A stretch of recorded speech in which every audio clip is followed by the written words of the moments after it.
Selam, hoş geldiniz. İyisiniz canım. Selam, hoş geldiniz. Tamam, öyle geç.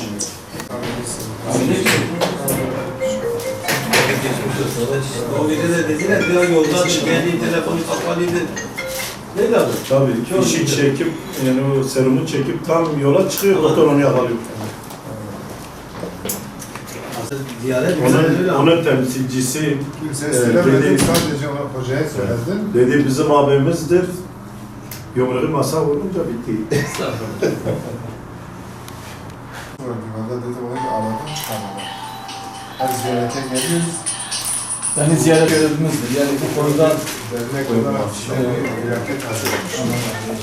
Fakat diyorlar, gerçi ambulans sürekli geliyor ama en azından benim Bunu baş... güzel Türkiye'de haberim var. aradım senin şeydeydi.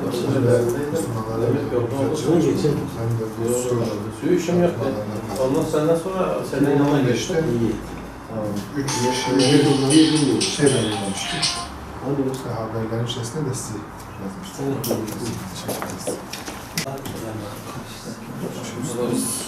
Ya bundan tanıyorum. Ben de Mahmut Yırtan. Aşağısı gelen. Sosyal abi sıra sende. Birbirimizi tanıyoruz. Hocamla sen tanışıyorsun. Ben Osman İçli, Diyarbakır temsilcisiyim.